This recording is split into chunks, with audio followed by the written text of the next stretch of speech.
This is the second of three parts to the almost easy manual landing gear extension procedure.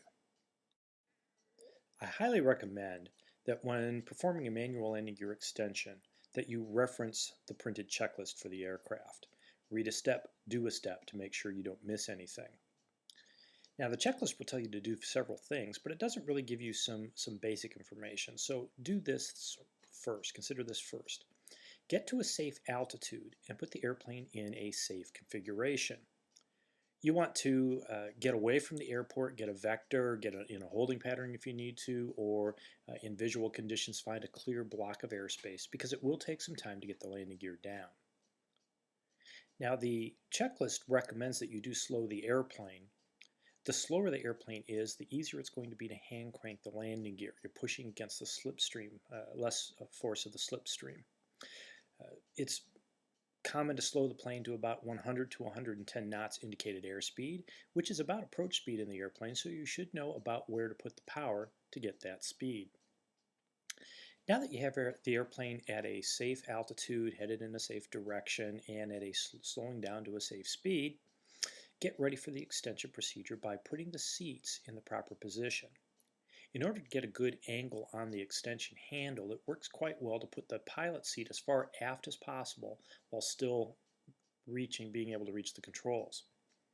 You may need to reach behind you and in the rear-facing seat behind the pilot seat, flip the lever and push the seat back toward the back end of the airplane so that you can recline your seat a little bit, still reaching the controls, but where you can get a good angle on the handle.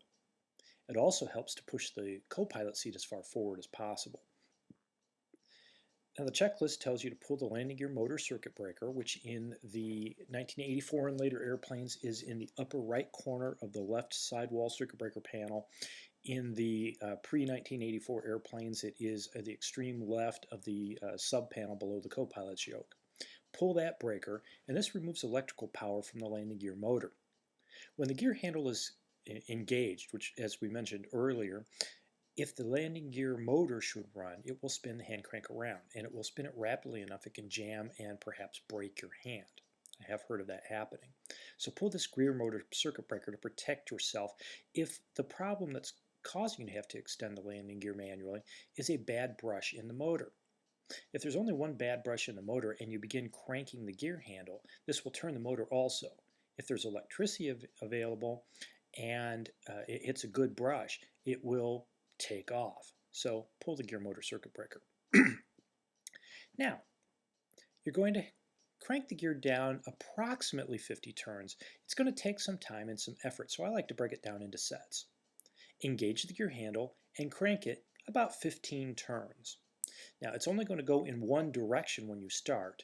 It's counterclockwise according to the handbook, and what this means is as you are cranking the gear toward you in the pilot's seat, it's coming across the top of its movement. So across the top toward the pilot.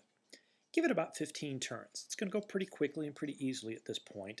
A turn or two into it, you'll hear an increase in wind noise as the gear doors pop open and the gear starts to go out.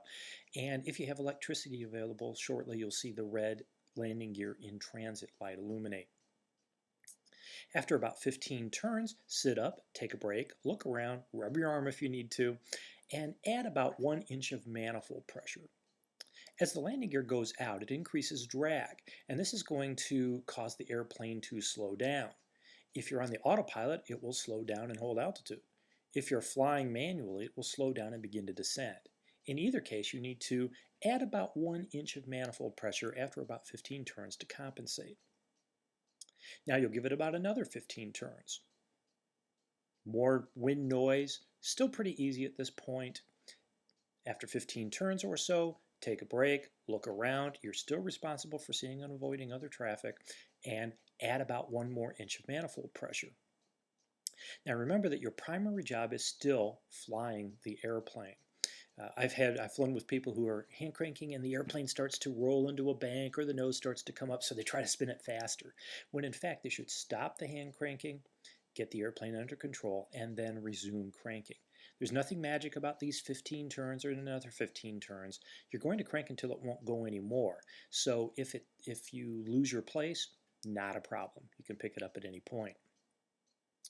After the second inch of manifold pressure is added, give it about another 10 turns. It's getting harder now because you're pushing out farther into the slipstream.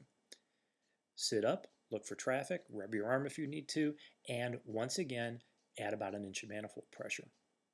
Now it should take approximately 10 more turns. Give it the 10 turns.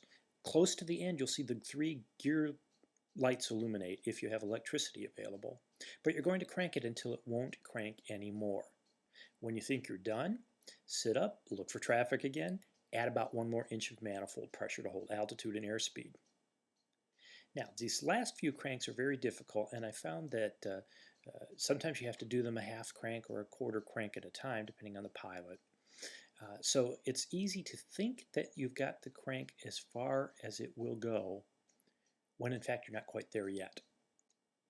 The last 3 things that happen in the gear extension process are that the switches engage that give you the green lights in the cockpit. Then the large inner gear doors retract flush against the undersurface of the wing. And then lastly, only after those 2 things have happened, the gear makes it the rest of the way into the down lock. If you stop cranking when the gear lights come on, the landing gear may not be fully down and it may collapse when you get on the surface. So what you need to do is, after you've taken a bit of a break, take one more look around for traffic, add power if you need to for aircraft control, and then try one last bit of landing gear cranking. Often I find that people will get an extra third to as much as 3/4 of a turn of the hand crank, and that may be the difference between the gear collapsing and not when you get on the ground. Now there are some misleading gear indications, as I mentioned. The green lights may illuminate when the gear is not fully down if you are doing the manual landing gear extension procedure and it's moving as slowly as it is. So always double check to make sure that the hand crank is as far as it will go. This concludes the second part of our 3-part series on the almost easy landing gear extension procedure. There'll be 2 questions on your quiz from this part. You're ready to go on to part 3.